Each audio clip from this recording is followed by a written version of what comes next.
In the small village of Plakan in southern Java, many locals spoke of a mysterious creature said to haunt the area. It was said to be a female spirit, commonly known by the locals as Kuntilanak. Legend had it that Kuntilanak would take on the physical appearance of a beautiful woman, wearing a white dress and her long black hair cascading down her back.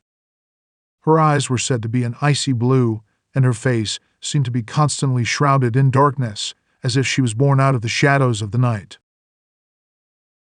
The stories of Kuntilanak's powers were known throughout the area, and all the villagers knew not to cross her path if they wanted to remain safe. They believed her power was so great that anyone who did cross her path would still feel her presence, even after they had left. One night, a young girl named Maria, who was just 13 years old, had heard the stories of Kuntilanak and decided to brave the haunted forest in search of the powerful spirit. She had no idea what she was getting herself into, but she was determined to find the source of the stories and prove them true. Maria walked through the dark and twisted path of the forest, her only light being the moon and stars shining through the large canopy of trees. She didn't know what she was looking for or what she would find, but her heart was pounding with anticipation. Suddenly, she heard a loud bang coming from the distance.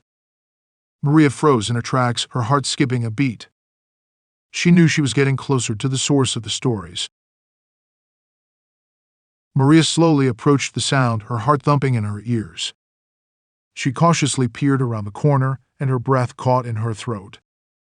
There, standing in front of a large tree, was a tall figure wearing a white dress.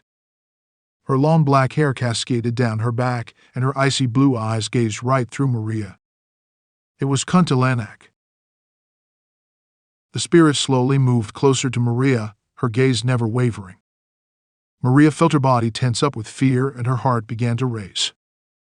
She knew she had stumbled upon something not of this world, and she could feel the power emanating from Kuntilanak. Kuntilanak opened her mouth and spoke in a voice that seemed to come from everywhere, and yet nowhere at the same time.